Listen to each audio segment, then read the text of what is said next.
Mari silakan yang masih ada di luar, kita segera merapat memenuhi majelis.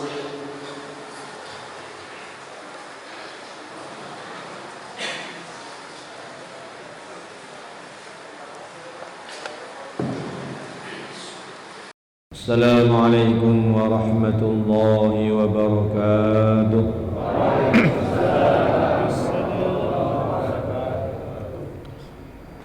Innal hamdalillah nasta'inuhu wa nastaghfiruhu wa nu'minu bihi wa natawakkalu alayhi ونعوذ به من شرور أنفسنا ومن سيئات أعمالنا من يهده الله فلا مضل له ومن يضلله فلا هادي له أشهد أن لا إله إلا الله وحده لا شريك له وأشهد أن سيدنا ومولانا وحبيبنا محمدًا عبده ورسوله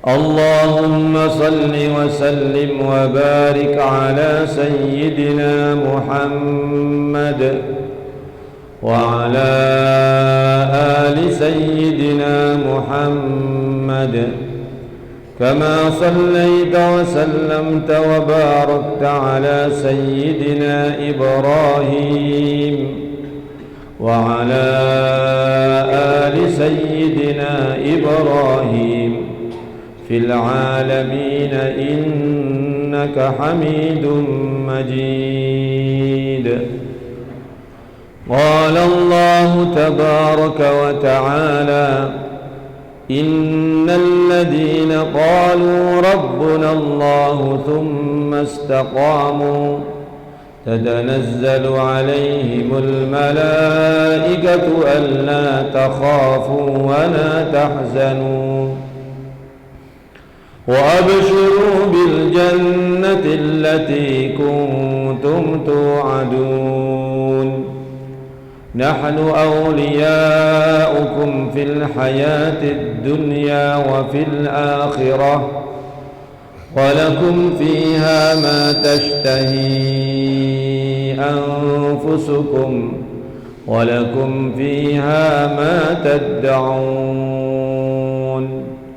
نزلا من غفور رحيم ومن أحسن قولا ممن دعا إلى الله وعمل صالحا وقال إنني من المسلمين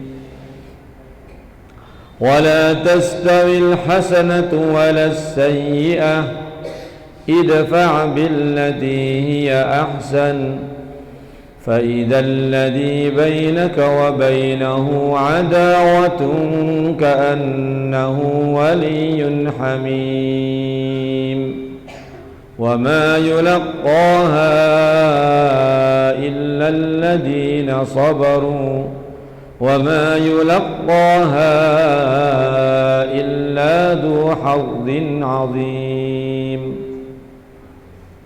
وقال النبي صلى الله عليه وسلم الراحمون يرحمهم الرحمن ارحموا من في الأرض يرحمكم من في السماء أو كما قال النبي صلى الله عليه وسلم.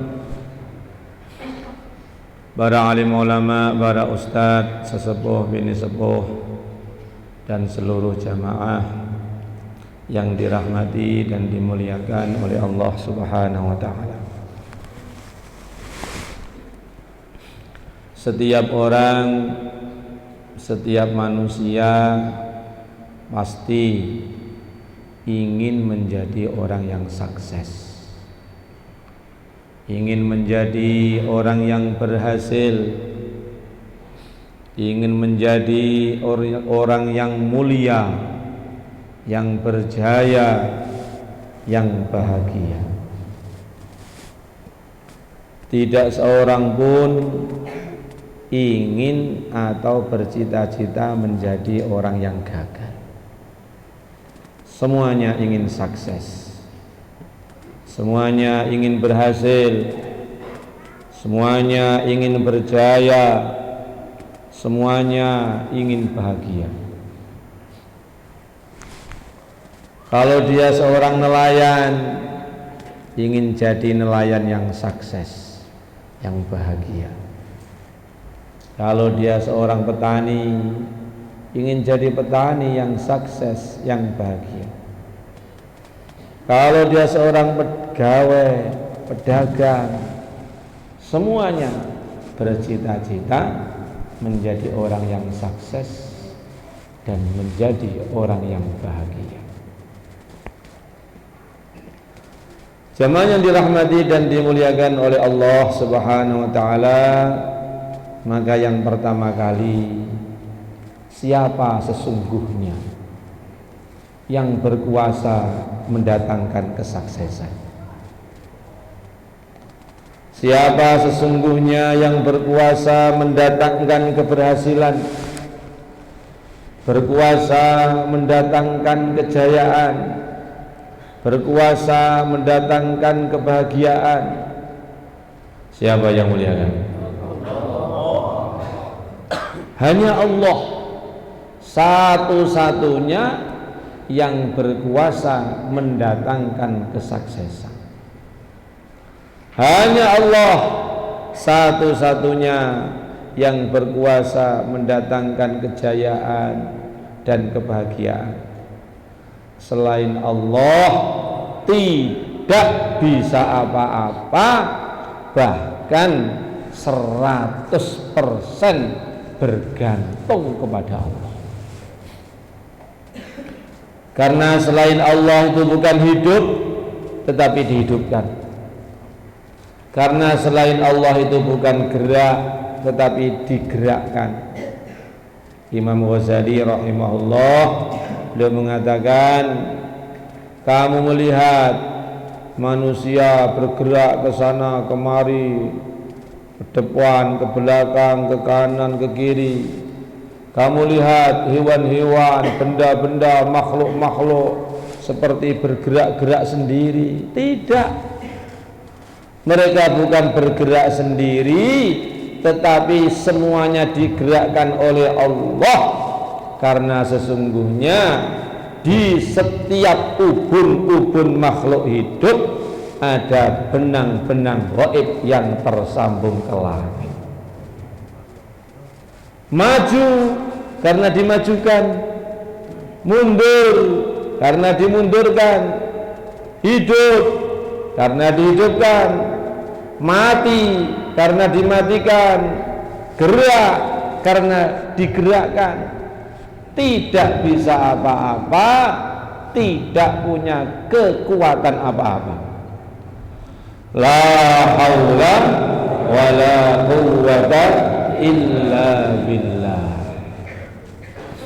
Maka kata para ulama, seumpama seluruh makhluk yang di langit, yang di bumi, yang di lautan, yang di daratan berkumpul jadi satu, mau mendorong kerikil yang paling kecil di muka bumi ini, tidak akan bergerak walaupun hanya setengah senti kecuali ditentukan oleh Allah. Tidak bisa dorong menggerakkan setengah senti, itu tidak bisa. Maka yang mulia baginda Rasulullah sallallahu alaihi wasallam memberikan nasihat kepada sepupu beliau, putra paman beliau, yaitu Sayyidina Abdullah bin Abbas radhiyallahu taala anhu. Ya gulam, wahai pemuda, kalau kamu minta, mintalah hanya kepada Allah. Kalau kamu berlindung, berlindunglah hanya kepada Allah. Ketahuilah kalau seluruh makhluk, seluruh umat yang dimana saja kumpul jadi satu hendak mencelakakan kamu, tidak akan mungkin terjadi kecuali apa yang ditentukan oleh Allah. Sebaliknya seluruh makhluk berkumpul jadi satu, mau membela kamu, mau meninggikan kamu, mau memuliakan kamu, tidak akan terjadi kecuali apa yang ditentukan oleh Allah. La ilaha illallah.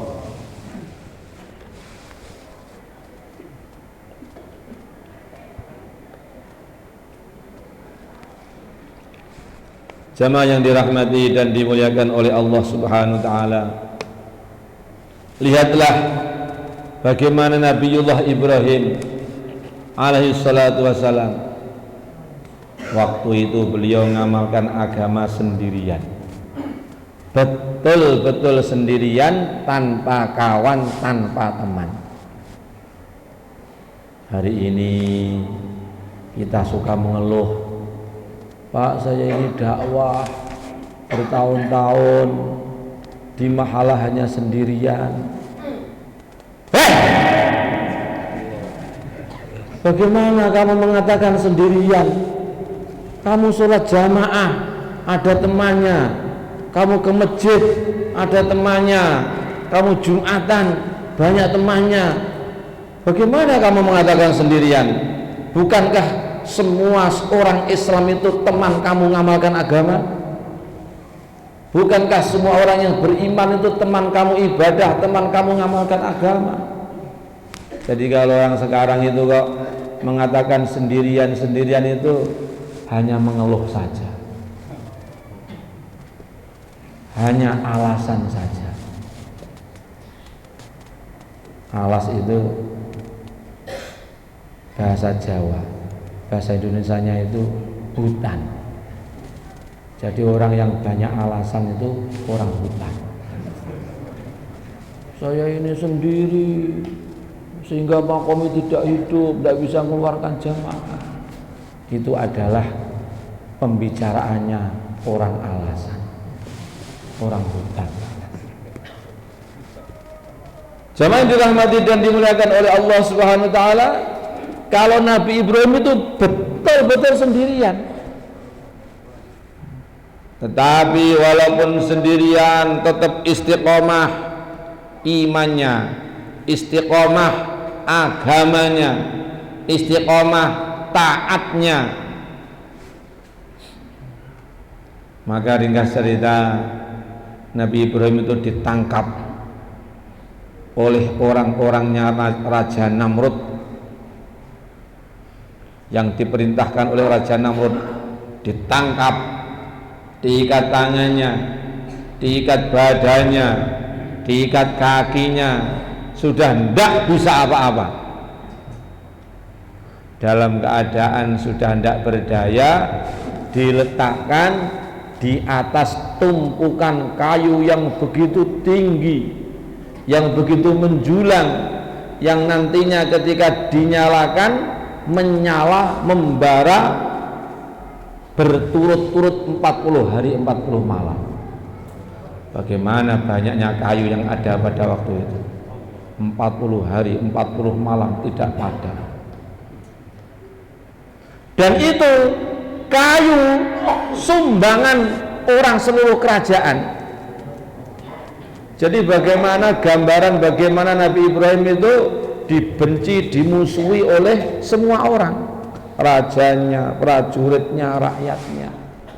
Sehingga di dalam tarikhnya Imam Sa'labi itu disebutkan, seorang wanita tua pada waktu itu sudah sakit-sakitan, baring saja di atas tempat tidur, tidak bisa kemana-mana.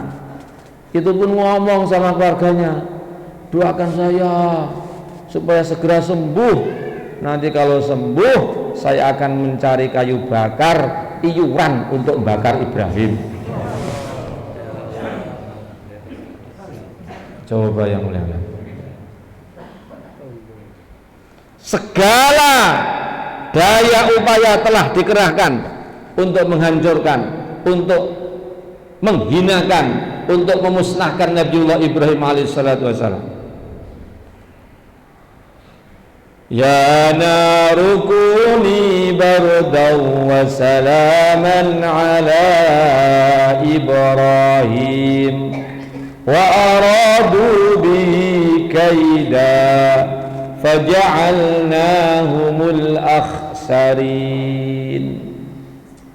Malaikat itu melihat keadaan Nabi Ibrahim yang begitu memelas, tidak ada yang membela, tidak ada yang mendukung, itu kasihan. Kemudian malaikat itu matur menghadap kepada Allah Subhanahu wa taala, menyampaikan kepada Allah Subhanahu wa taala, sedangkan Allah Maha tahu. Ya Allah, hambamu, kekasihmu, Khaliluk Ibrahim alaihissalatu wassalam dalam keadaan sedemikian memelas, kasihan, dipermalukan di hadapan orang satu kerajaan, diletakkan di atas tumpukan kayu tinggi menjulang, mau dibakar. Bagaimana ya Allah? Allah Maha tahu. Allah berfirman, kamu tanya sama dia apa maunya. Datang malaikat urusan hujan, nawarkan bantuan. Datang malaikat urusan angin, nawarkan bantuan. Datang malaikat-malaikat yang diserai macam-macam urusan, nawarkan bantuan.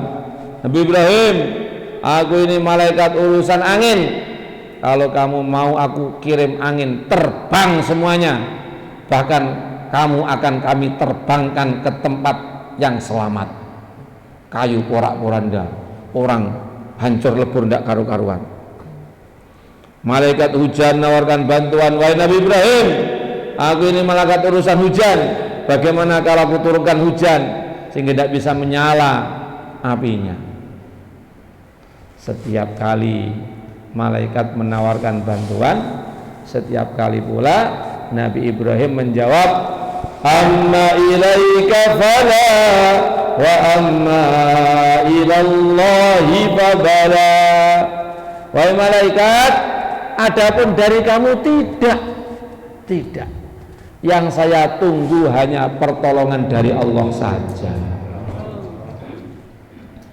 Di waktu Namrud dan semua orang mengerahkan seluruh asbab, di waktu yang bersamaan Nabi Ibrahim menafikan seluruh asbab, hanya bergantung kepada Allah. Hasbunallah wa ni'mal wakil, ni'mal maula wa ni'man nasir. Hanya Allah saja, hanya Allah saja satu-satunya. Maka Nabi Ibrahim tetap terikat, tangannya, badannya, kakinya tetap di atas tumpukan kayu tinggi menjulang. Ketika api dinyalakan, membakar, membara, berkobar-kobar, menghanguskan semuanya, saking besarnya bara api dan saking panasnya hawa yang ditimbulkan oleh api yang membara, orang-orang itu mundur jauh sampai puluhan meter. Tetapi di tengah kobaran api yang membakar semuanya, yang menghanguskan semuanya, Nabi Ibrahim sehelai rambutnya tidak ada yang terbakar, sehelai benang bajunya tidak ada yang terbakar. Bahkan di awal-awal Nabi Ibrahim merasa kedinginan, menggigil kedinginan di tengah kobaran api yang panas membara, membakar. Jadi begitulah Allah berkuasa menjadikan orang kedinginan di tengah kobaran api. Sebagaimana Allah berkuasa menjadikan orang kepanasan di tengah suasana dingin. Seperti zaman baginda Rasulullah SAW. Puncak musim dingin, waktu sholat subuh dingin sekali. dinginnya Madinah, puncak musim dingin. Biasanya masjid sudah ramai, tetapi baru ada beberapa orang, teman kamu di mana? Ya Rasulullah, berat, ini kedinginan. Nabi mengangkat tangan doa, ya Allah, hilangkan rasa dingin dari sahabat-sahabat saya. Datang satu orang sampai ramai, masjid banyak orang dan semuanya kipas-kipas kepanasan di tengah malam puncak musim dingin. Maka jangan heran ada ahbab kedinginan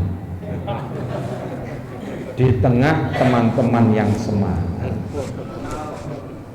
Sebaliknya ada ahbab yang begitu semangat di tengah teman-teman yang kedinginan. La ilaha illallah. Jemaah dirahmati dan dimuliakan oleh Allah Subhanahu wa taala. Maka setelah itu Allah berfirman, Bardau wa salaman ala Ibrahim. Wahai api, jadilah kamu dingin, kemudian selamat, keselamatan, kenikmatan untuk Nabi Ibrahim. Maka setelah itu api yang tadinya bikin Nabi Ibrahim jadi kedinginan itu berangsur-angsur jadi enak, nikmat, pokoknya nikmat sekali.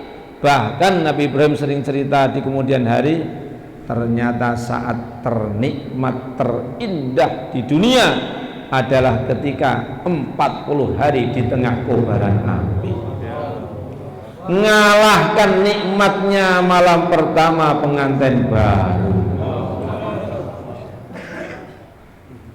Kita ini cerita pengantin baru, bahkan kakek yang sudah putih rambutnya, putih janggutnya, mendengar itu masih senyum-senyum, teringat bagaimana malam pengantin baru.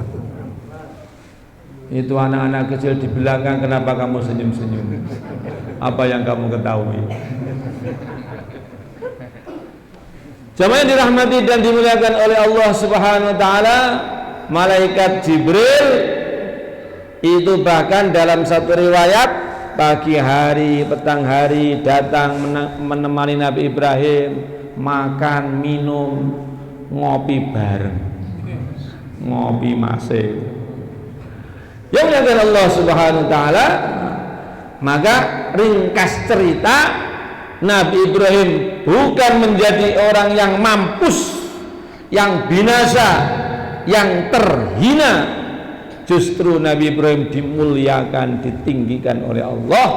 Mereka yang ingin menghinakan beliau dihinakan oleh Allah sehina-hinanya. Nabi Ibrahim dimuliakan semulia-mulianya, saking mulianya sehingga hari ini kita semuanya wajib tiap hari menyebut dan mendoakan Nabi Ibrahim dan keluarganya minimal sehari 5 kali. Setiap tahiyat akhir, Allahumma salli ala Sayyidina Muhammad wa ala ali Sayyidina Muhammad kama sallaita ala Sayyidina Ibrahim wa ala ali Sayyidina Ibrahim. Wajib disebut, wajib didoakan Nabi Ibrahim dan keluarganya. Jemaah dirahmati dan dimuliakan oleh Allah Subhanahu wa taala. Lalu sebenarnya yang namanya kemuliaan, yang namanya kejayaan, yang namanya kebahagiaan, yang namanya kesuksesan itu sebenarnya bagaimana? Apakah kalau kita punya harta yang begitu banyak, bergudang-gudang, punya uang di bank ATM sampai angka nolnya tidak bisa dihitung, nol setelah angka 1 atau 9. Kalau nol di depan tidak ada nilainya. Ya, menyatakan Allah SWT, Apakah kebahagiaan, kesuksesan, kemuliaan, kejayaan itu dengan harta? Tidak. Harta itu tidak otomatis datangkan kesuksesan, tidak otomatis datangkan kebahagiaan, tidak otomatis datangkan kesuksesan. Al-Quran bercerita kepada kita bagaimana ada orang yang begitu kaya, wa inna mafatihahu latanu'u bil usbati ulil quwwah, hartanya begitu melimpah sehingga jangankan hartanya, kunci gudang tempat nyimpan hartanya tidak kuat dipikul 40 orang. Lalu bagaimana hartanya ada di dalamnya? Qarun laknatullah alaih. Ini Qarun ini dulu orang miskin, diajari ilmu kimia oleh Nabi Musa. Maka dengan keterampilan ilmu kimianya itu, tanah, batu, macam-macam itu diolah jadi batu mulia, jadi emas, dijual mahal, akhirnya jadi kaya raya. Tetapi ringkas cerita, dia tidak ngamalkan agama, tidak taat kepada Allah. فَخَسَفْنَا بِهِ وَبِدَارِهِ الْأَرْضِ فَمَا كَانَ لَهُ مِنْ فِئَةٍ يَنْصُرُونَهُ مِنْ دُونِ اللَّهِ وَمَا كَانَ مِنَ الْمُنْتَصِرِينَ. Dijadikan oleh Allah menjadi contoh orang yang gagal, bukan orang yang sukses, orang yang gagal. Dia dan hartanya ditenggelamkan di dalam perut bumi. Di mana kekayaannya? Di mana harta yang dibanggakannya? Yang muliakan Allah Subhanahu wa taala, sampai sekarang ada cerita mencari harta karun. Contoh kegagalan, contoh ketidakberhasilan, contoh ketidaksuksesan.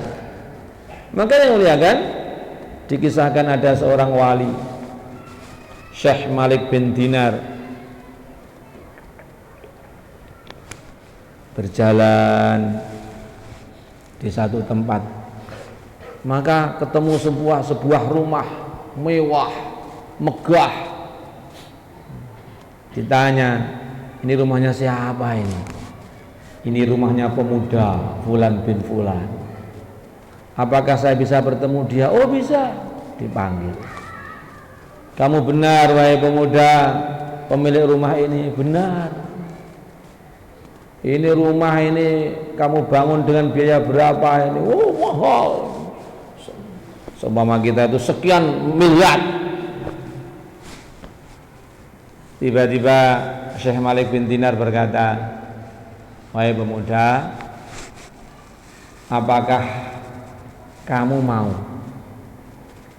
saya kasih rumah yang berlipat-lipat kali lebih mewah dari rumah kamu ini, lebih mahal daripada rumah kamu ini, dengan syarat yaitu kamu memberikan rumah ini untuk saya yang akan aku gunakan untuk agama. Maka pemuda tadi bertanya, betul, kamu akan memberikan rumah yang berkali-kali lebih mewah dan indah? Benar, yaitu nanti istana di surga. Rumah ini kamu berikan untuk agama, dan aku jamin untukmu satu istana di surga. Saya mau kalau ada perjanjiannya. Boleh perjanjian. Maka dibikin perjanjian. Bismillahirrahmanirrahim. Perjanjian Syekh Malik bin Dinar dengan seorang pemuda. Pemuda akan memberikan rumah ini digunakan untuk agama, dan sebagai gantinya Syekh Malik bin Dinar menjamin untuknya satu istana di surga. Tanda tangan dua belah pihak, pihak pertama, pihak kedua. Seumpama ada notaris, Yang diakan Allah Subhanahu wa taala, hari berlalu, bulan berlalu, tahun berlalu, sehingga di suatu malam Syekh Malik bin Dinar ketika tengah malam sedang bermunajat kepada Allah, tiba-tiba jatuh selembar kertas bertuliskan Bismillahirrahmanirrahim, perjanjian antara Syekh Malik bin Dinar dengan seorang pemuda memberikan rumahnya untuk agama, dan sebagai gantinya Syekh Malik bin Dinar menjamin untuknya satu istana di surga. Ada tambahan di bawahnya itu, perjanjian telah diterima. Maka paginya Syekh Malik bin Dinar itu langsung pergi ke tempatnya pemuda tadi. Ternyata di sana orang sedang ramai merawat jenazahnya pemuda tersebut yang baru meninggal dunia malam harinya. Maka kertas itu ditunjukkan, ini saya tadi malam dapat kertas ini, ternyata beliau malam tadi meninggal dunia. Maka orang-orang langsung mengatakan, saya juga mau, saya juga mau, saya juga ingin, saya juga ingin. Yang dimuliakan Allah SWT, itulah hakikatnya harta kalian di dunia, yang ada nilainya, yaitu yang kita bawa ke akhirat, yang kita gunakan untuk agama, yang akan kita petik nanti ketika sampai di surga. Jangan dirahmati dan dimuliakan oleh Allah Subhanahu wa taala.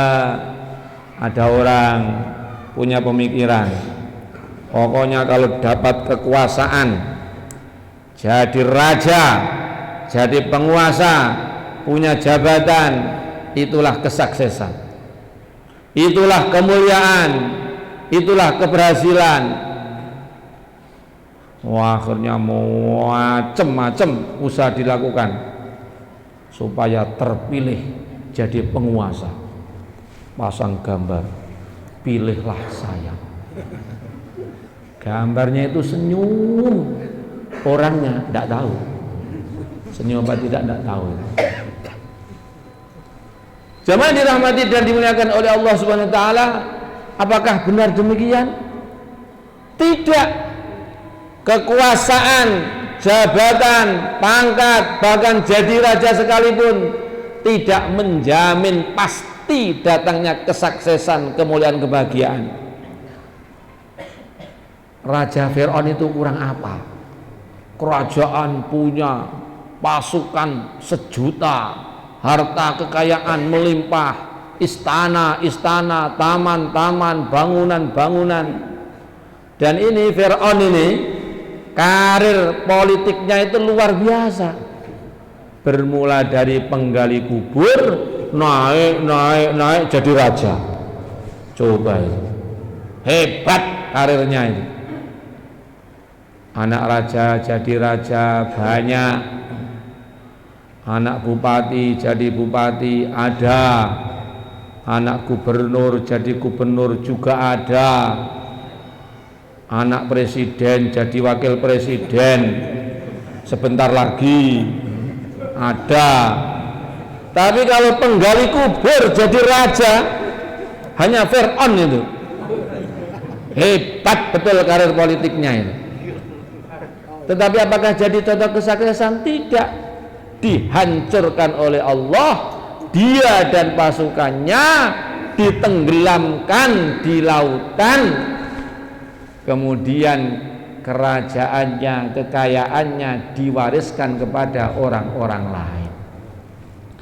Kam taraku min jannatin wa uyun wa zuru'in wa maqamin karim wa na'matin kanu fiha fakihin kadzalika wa awrathnaha qauman akharin. Di mana istananya? Di mana kerajaannya? Di mana taman-tamannya? Kemewahan dan kemegahannya sekarang telah menjadi milik orang lain. Saya itu pernah malam-malam begini, ya kurang lebih jam-jam seperti ini, menjelang Isya ini, menjenguk keluarga yang sedang sakit di rumah sakit di Madiun sana. pas menjenguk di kamarnya itu pas bersamaan dengan Bapak Bupati Kabupaten Magetan. Maka setelah bicara-bicara, Pak Bupati tadi mengatakan, "Gus, saya pesan kepada kamu." "Pesan apa Pak Bupati?"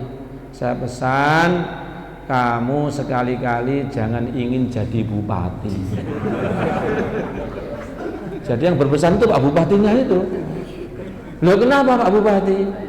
"Ternyata jadi bupati itu pusing, banyak masalah. Orang lain sudah tidur nyenyak, saya masih tidak bisa tidur." Jemaah yang dirahmati dan dimuliakan oleh Allah Subhanahu wa taala, Allah berfirman, "Ulaika ala hudam mir rabbihim wa ulaika humul muflihun."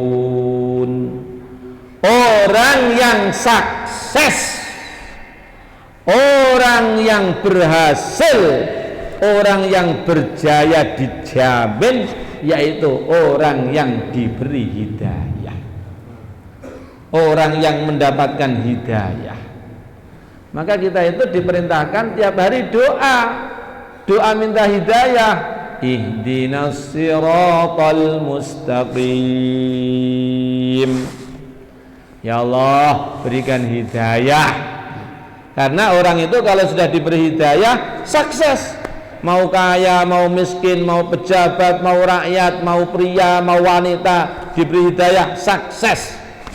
Mau sopir, mau kernet, mau penjual durian, mau presiden, pokoknya diberi hidayah, sukses. Lalu siapa orang yang diberi hidayah itu? Siratal ladzina an'amta 'alaihim minan nabiyyin was-siddiqin wasyuhada was-salihin. Yaitu hidayah yang diberikan oleh Allah, dianugerahkan oleh Allah kepada para nabi, kepada para siddiqin, kepada orang-orang yang mati syahid, kepada orang-orang yang soleh. Jemaah dirahmati dan dimuliakan oleh Allah Subhanahu wa taala, dan puncak segala kesuksesan adalah bukan di dunia ini, tetapi nanti di akhirat. Ketika di sana tidak ada kecuali dua tempat, surga untuk orang yang di dunia diberi hidayah, amalkan agama, taat kepada Allah. Neraka untuk orang yang tidak diberi hidayah, tidak mengamalkan agama, tidak taat kepada Allah. Faman zuhziha 'anil nari wa udkhilal jannata faqad faz.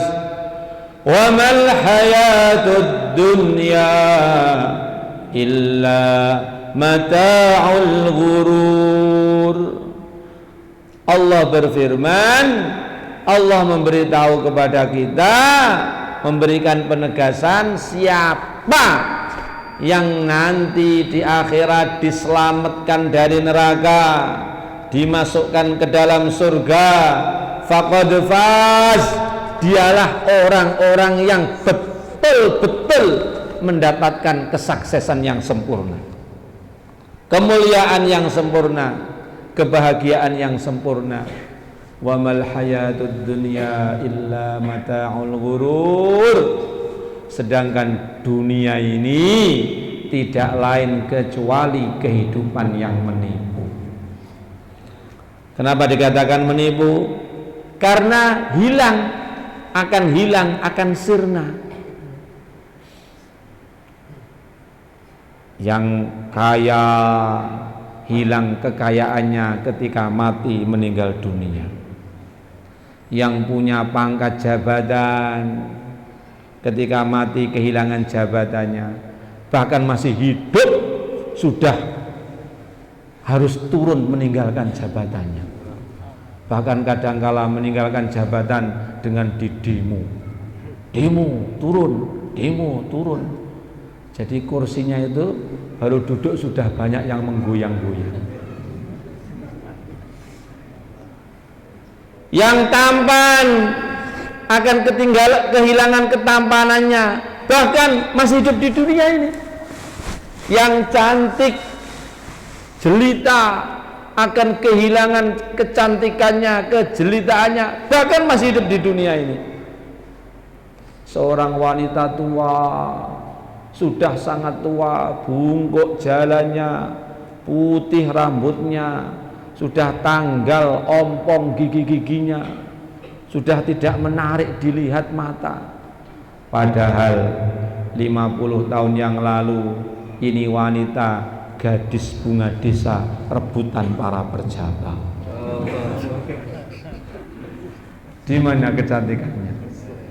Di mana kejelitaannya? Demikian pula ada kakek-kakek bungkuk, sudah tua, putih janggutnya, putih rambutnya, ompong gigi-giginya. Dulu 50 tahun yang lalu makanan kesukaan sate, kemudian ayam taliwang. Sekarang dikasih ayam taliwang, dikasih sate, marah-marah. Kamu ini menghina saya ini. Bagaimana saya harus makan makanan ini semuanya? Akhirnya itu ayam taliwang, sate itu hanya dimasukkan mulut saja, diemut saja ya. Padahal 50 tahun yang lalu ini orang perjaga idaman gadis-gadis di kampung. Maka ini Allah Subhanahu wa taala, kalau ingin tampan terus, ingin cantik terus, ingin jelita terus, bukan pergi ke salon dipermak terus, dempul pipi kanannya, dempul pipi kirinya, tetep lama-lama obong nanti. Ingin cantik terus, ingin tampan terus, gagah terus, mudah caranya. Amalkan agama terus, istiqomah sampai mati husnul khotimah, masuk surga, ganteng terus, cantik terus. Saya ini ingin jadi penguasa terus. Kata orang itu kalau sudah berkuasa, yang susah itu turunnya, berhentinya yang susah itu. Kadung enak atau kadung ada masalah. Saya ini ingin berkuasa terus, saya ini ingin jadi penguasa terus, jadi raja terus. Mudah caranya, amalkan agama terus, istiqomah sampai mati. Nanti di akhirat dikasih surga, menjadi raja di sana, kekuasaannya minimal 10 kali dunia. Makanya kan Allah SWT, kita niat istiqomah di dalam iman, insyaallah. Istiqomah sholat jamaah, istiqomah ibadah, istiqomah zikir, istiqomah taklim, istiqomah di dalam semua amalan-amalan, termasuk istiqomah bagaimana hati kita itu sayang, cinta kepada setiap orang yang di dalam dirinya ada la ilaha illallah Muhammadur Rasulullah sallallahu alaihi wasallam.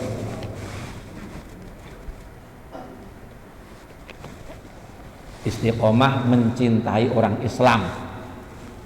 Tanamkan dalam hati setiap orang Islam, teman kita ngamalkan agama, teman kita dakwahkan agama, teman kita merjuangkan agama. Insyaallah. Setiap orang beriman, teman kita ibadah, teman kita dakwah, teman kita amalkan agama, teman kita merjuangkan agama. Insyaallah. Innakum la tadkhulunal jannata hatta tu'minu. Nabi bersabda, kamu semuanya tidak akan masuk surga kecuali kamu beriman. Wala tu'minu hatta tahabu, dan kamu sempurna tidak sempurna iman kecuali berkasih sayang. Jadi tidak sempurna iman kecuali saling berkasih sayang. Maukah aku tunjukkan amalan yang dengannya kamu berkasih sayang? Siap ya Rasulullah. Afshus salama bainakum, sebarkan salam di antara kamu. Maka ketemu siapa saja, assalamualaikum, waalaikumsalam, insyaallah mulai kan.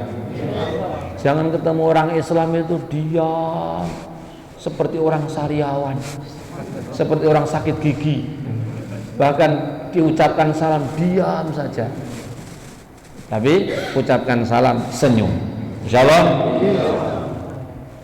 Yang mulia baginda Rasulullah SAW duduk bersama para sahabat.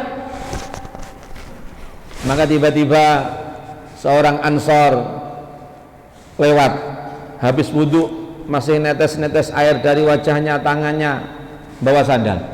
Nabi bersabda, lihat orang itu, calon ahli surga. Hari kedua Nabi dengan para sahabat seperti yang pertama, duduk-duduk lewat orang yang sama, keadaan yang sama, habis wudhu bawa sandal. Nabi bersabda, lihat orang itu, calon ahli surga. 3 hari 3 kali berturut-turut dikatakan orang calon ahli surga. Maka seorang pemuda yang namanya Sayyidina Abdullah bin Amr bin As radhiyallahu taala anhuma, orang yang begitu semangat ibadah, tidak mau kalah, ngaji tidak mau kalah, puasa baca Quran tidak mau kalah. Jadi sahabat itu penasaran itu kalau ada keistimewaan amalan. Kalau keistimewaan dunia itu biasa saja.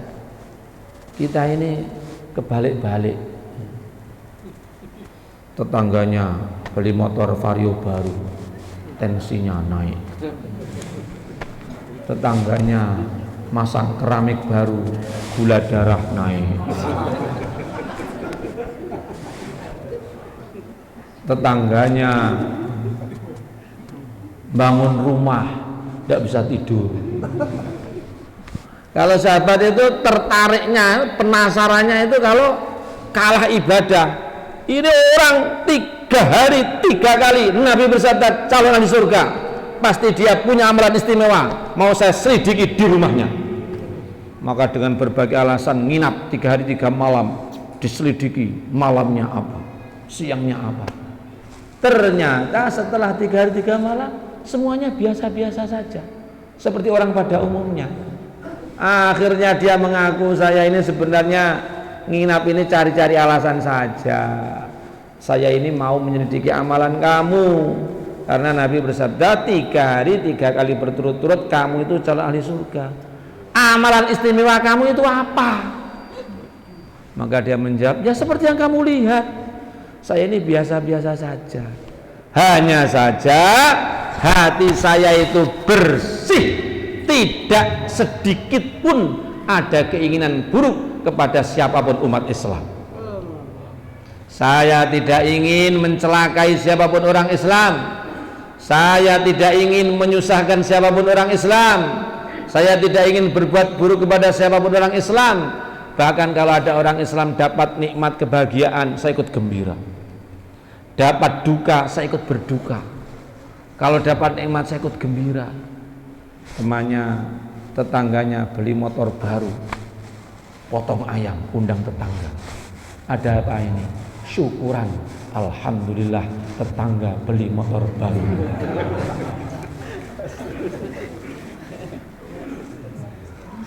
Tetangganya bangun rumah, potong bebek, ngundang kawan-kawan. Ada apa ini? Syukuran, alhamdulillah tetangga rumahnya baru. Bagaimana yang mulia?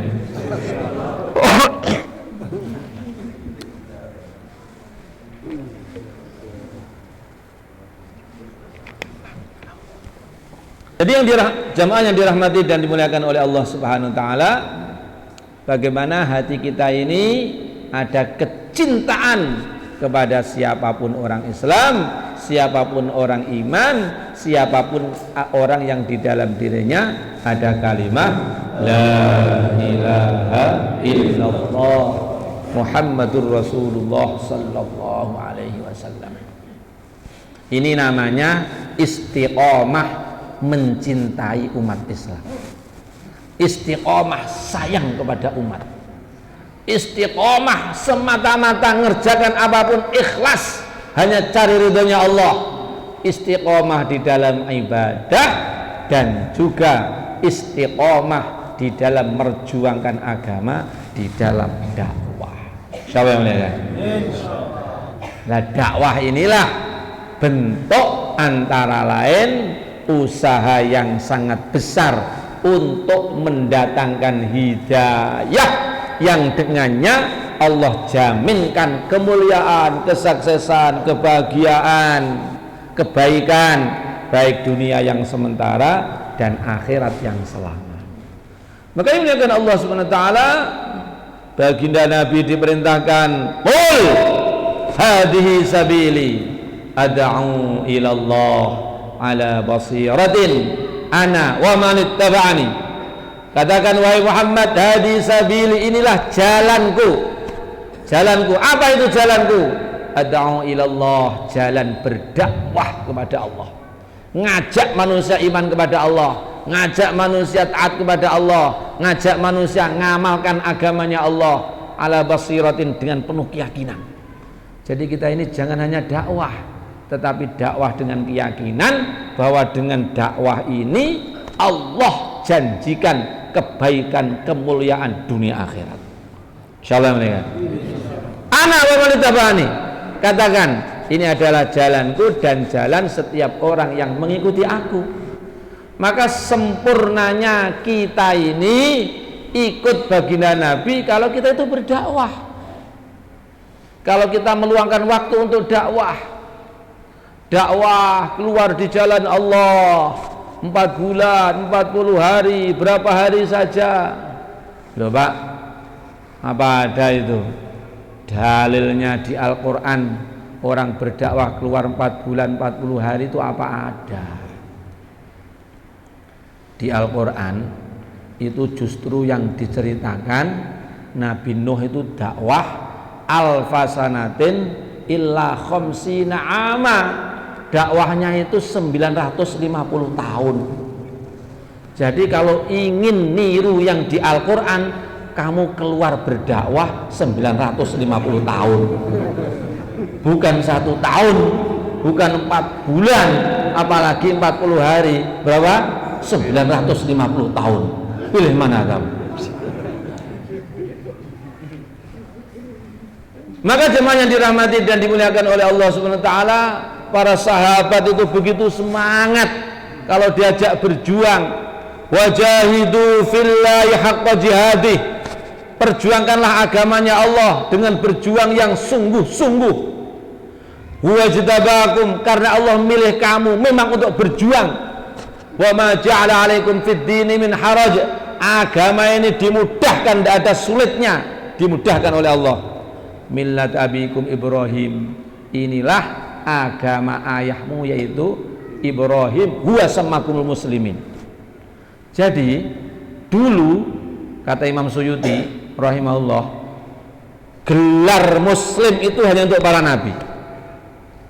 Gelar muslim itu hanya untuk para rasul. Sedangkan untuk umat akhir zaman, gelar muslim itu diberikan kepada semua orang. Karena mengapa? Karena umat akhir zaman ini diberi tanggung jawab neruskan usaha dan kerjanya para nabi, para rasul, yaitu dakwahkan agama, merjuangkan agama. Maka Sayyidina Al-Miqdad Ibnul Aswad radhiyallahu ta'ala anhu, orang lama, sudah masuk Islam zaman Rasulullah, berkali-kali sudah keluar berdakwah bersama Rasulullah, berkali-kali keluar berdakwah bersama Sayyidina Abu Bakar, berkali-kali keluar berdakwah bersama Sayyidina Umar. Sekarang zamannya Sayyidina Utsman, anaknya banyak, cucunya banyak, badannya gemuk, saking gemuknya itu peti besar itu kalau diduduki tertutup oleh pantatnya. berjalan berat, bergerak berat. Tiba-tiba datang jamaah dakwah mau berangkatkan, langsung daftar. Maka anaknya, cucunya mengatakan, wahai kakek, wahai ayah, sudah kamu di rumah saja. Yang berangkat biar kami yang muda-muda. Engkau dulu sudah pernah berkali-kali keluar berdakwah bersama Nabi, Abu Bakar, Umar. Sekarang kamu sudah tua, berat. Sekarang biar kami yang muda-muda yang berangkat. Maka beliau menjawab, jangan bicara seperti itu kamu itu. Allah berfirman, infiru khifafan wa thiqala.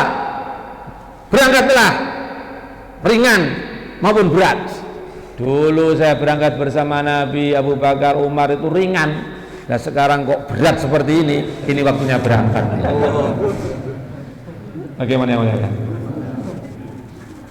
Masya Allah, anak-anak muda, bahkan masih kecil-kecil, ketika jamaah mau diberangkatkan, daftar. Dilihat oleh Nabi, oh kamu kecil, di rumah aja. Satu orang anak kecil datang, ya Rasulullah, saya ini memang kecil, tetapi saya punya keahlian memanah. Buktikan, manah tepat. Oh, kamu berguna, berangkat. Maka datang lagi temannya, ya Rasulullah, bagaimana dia dibolehkan berangkat? Saya tidak boleh berangkat. Loh kenapa? Saya itu kalau gulat dengan dia menang saya. Buktikan, gulat menang betul, berangkat. Coba, jadi saking semangatnya untuk berangkat itu semangat. Yang muda-muda semangat, yang sepuh-sepuh, yang tua juga semangat. Ada orang tua jamaah mau diberangkatkan, daftar, dicatat, berangkat. Begitu naik onta, karena sudah tua, setiap kali ontanya melangkah itu miring-miring mau jatuh. Melangkah lagi miring-miring mau jatuh. Melangkah lagi miring-miring mau jatuh. Maka sama teman-temannya jamaah yang muda itu dikasih tahu, kakek kamu pulang saja. Loh kenapa? Kita ini mau perang loh. Lah kamu belum ketemu sudah mau jatuh berkali-kali. Maka si kakek itu mengatakan, wahai anak muda, jangan asal bicara. Saya ini walaupun tua seperti ini, keadaan seperti ini, sebab saya ikut berangkat, rombongan ini jumlahnya bertambah 1, yaitu saya ini. Coba yang mulia, bagaimana? Insya Allah. Jadi yang muda, yang tua, yang sehat semuanya berangkat. Insya Allah. Maka sekarang dari pertemuan malam ini yang niat keluar negeri jauh, Masya Allah. Mari Pak, berdiri Pak, berdiri yang niat negeri jauh berdiri. Masya Allah, berdiri. Kemudian tim taskilnya di mana ini? Di belakang atau di depan? Silakan menuju tim taskil di belakang. Itu lurus di pintu itu. Yang niat negeri jauh, mari Pak. Masya Allah. Yang niat negeri jauh berdiri untuk kumpul ke tim taskil. Catatkan namanya. Mari Pak, Masya Allah. Yang niat negeri jauh. Masya Allah. Kita ini sebenarnya semuanya mau berangkat ke negeri yang bukan hanya jauh, betul-betul jauh, tidak pulang lagi. Silakan Pak. Mari Pak, yang niat negeri jauh, Masya Allah, yang niat untuk berangkat ke negeri jauh, catatkan namanya, daftarkan namanya. Masya Allah. Berikutnya yang niat keluar ke IPB, India, Pakistan, Bangladesh. Mari Pak, Masya Allah, yang niat IPB. Masya Allah, yang niat Pak, Masya Allah. Berdiri Pak, berdiri dulu. Masya Allah, berdiri dulu, yang niat IPB. Sekarang dimudahkan oleh Allah, visanya dimudahkan, kendaraannya sudah banyak, pesawat tinggal naik saja. Mari Pak, kumpul di belakang ke tim taskil semuanya. Masya Allah. Bergerak ke belakang yang niat IPB. Masya Allah. Silakan Pak. Mari Pak yang niat IPB. Boleh Pak. Masya Allah. Mari Pak. Masya Allah. catatkan diri, pastikan diri kita ini sudah terdaftar di belakang, Pak. Silakan, Pak. Silakan. Mari Pak, Masya Allah. Niat dulu berangkatnya nanti setelah dimusyawarahkan. Mari Pak, Masya Allah. Niat IPB, catatkan nama, Masya Allah. Silakan Pak. Yang belum niat silakan niat, daftarkan diri kita, pastikan diri kita tertulis hitam taskil Pak. Silakan Pak. Masya Allah, Masya Allah. Silakan. Kemudian taskil berikutnya ini khusus hanya untuk yang akan ke akhirat. Jadi ini taskil khusus yang hanya untuk yang akan berangkat ke akhirat. Yang niat 4 bulan, Masya Allah, berdiri Pak. Niat 4 bulan, berdiri. Masya Allah, niat 4 bulan. Silakan Pak. Silakan yang akan berangkat ke akhirat. Masya Allah, berdiri Pak 4 bulan. Berdiri Pak. Masya Allah, berdiri dulu Pak. 4 bulan, Masya Allah. Baru bergerak. Setelah berdiri baru bergerak. Mari Pak, Masya Allah. Silakan catatkan nama di taskil di belakang. Yang niat 4 bulan dalam negeri, keluar 4 bulan dalam negeri. Masya Allah, mari Pak. Masya Allah. Silakan Pak, berdiri Pak, 4 bulan Pak, yang mau ke akhirat. Tapi yang tidak mau ke akhirat silakan duduk. Siapa yang tidak mau ke akhirat? Jadi di akhirat itu diceritakan, di akhirat itu juga ada taskil. Nanti di mahsyar itu diumumkan, ada pengumuman di mahsyar itu. Wahai manusia, siapa di antara kalian yang dulu di dunia ahli tahajud, maka semua orang yang ahli tahajud itu berdiri. Yang tidak pernah tahajud mau berdiri tidak bisa berdiri. Wah, ada lagi pengumuman, siapa dulu yang di dunia rajin berpuasa, yang tukang puasa itu pada berdiri dengan kebanggaan karena dipamerkan di hadapan manusia sak jagat. Wangga ahli puasa, cemerlang wajahnya bersinar ahli puasa. Yang tidak pernah puasa walaupun ingin tidak bisa berdiri. Lalu ada lagi pengumuman, siapa dulu di antara kalian yang rajin berjihad, berdakwah, memperjuangkan agama, maka yang rajin berjuang, berdakwah itu pada berdiri, bercahaya wajahnya. Yang tidak pernah berdakwah, tidak pernah berjuang, walaupun ingin tidak bisa berdiri. Maka sekarang mumpung masih bisa berdiri, Masya Allah. yang niat 40 hari, mari Pak, Masya Allah. Mumpung masih bisa berdiri sekarang, mari Pak, Masya Allah. Bismillah. Yang niat 40 hari, silakan berdiri. Kemudian bergerak, catatkan namanya di belakang ke tim taskil. Niat 40 hari. Silakan Pak, silakan. Mari Pak, Masya Allah. 40 kali sarapan saja Pak. Mari Pak, 40 hari. 40 hari keluar di jalan Allah. Silakan Pak, Masya Allah, Masya Allah. 40 hari, silakan 40 hari Pak. Masya Allah, mari Pak, Masya Allah. Silakan berdiri, bergerak ke belakang, catatkan dirinya masing-masing, silakan. Di belakang ada tim taskil. Silakan. Mari Pak, 40 hari keluar di jalan Allah. Nanti akan datang waktu ketika kita di akhirat itu semuanya akan mengatakan, wah ternyata benar. Ternyata yang paling disenangi di sini yaitu ketika di dunia ngamalkan agama. Oh, ternyata benar yang paling menggembirakan di sini ini adalah waktu yang digunakan untuk agama, untuk ibadah, untuk dakwah, untuk keluar di jalan Allah. Kalau tahu begini, kenapa dulu saya keluar hanya 4 bulan? Kenapa tidak 4 tahun? Kalau tahu begini pahalanya, oh saya tidak mau kalau hanya disuruh keluar 40 hari itu. Kalau boleh saya ingin keluar 40 bulan. Ya muliakan Allah SWT, itulah yang menjadi pembicaraan dan kebanggaan penduduk surga ketika sudah sampai di akhir. Insyaallah muliakan. Kemudian yang belum berangkat sekarang niat kapan nanti akan meluangkan waktu berangkat keluar di jalan Allah.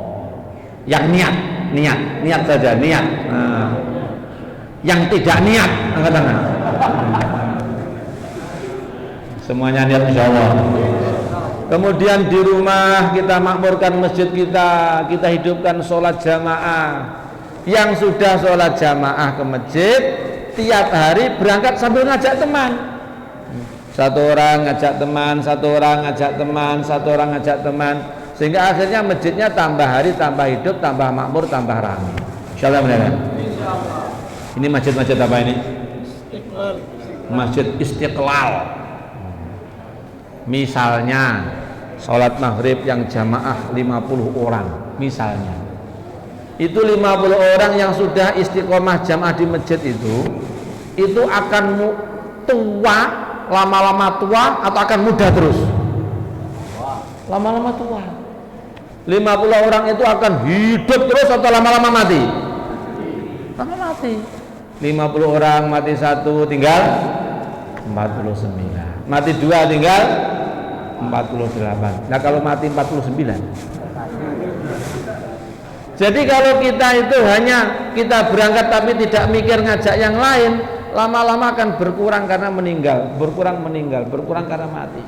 Maka kita selain ke masjid ngajak yang lain ke masjid. Insyaallah di masjid hidupkan ibadahnya, sholat jamaahnya, taklimnya, musyawarahnya, 2,5 jamnya, jaulahnya, taklim dihidupkan di masjid, di rumah. Kemudian bagaimana dari Masjid Istiqlal ini akan datang masa bentuk sempurna, satu jamaah sempurna keluar di jalan Allah. Insyaallah ya. Semoga diterima, dimudahkan oleh Allah Subhanahu wa taala. Kita akan sholat isya, kemudian nanti kita doa penutupnya setelah sholat isya. Sholat isya. Ini teman-teman di NTB ini dimusyawarahkan bagaimana kabupaten-kabupaten yang sudah ada kesiapan nanti dimusyawarahkan mengadakan ijtima kabupaten. Waktunya silakan dimusyawarahkan. Kemudian nanti habis isya insyaallah akan ada khidmat malam. Semoga diterima, diberkahi oleh Allah Subhanahu wa taala. Subhanallah wa bihamdihi, subhanakallahumma wa bihamdika, asyhadu an la ilaha illa anta, astaghfiruka wa atubu ilaik. Assalamualaikum warahmatullahi wabarakatuh.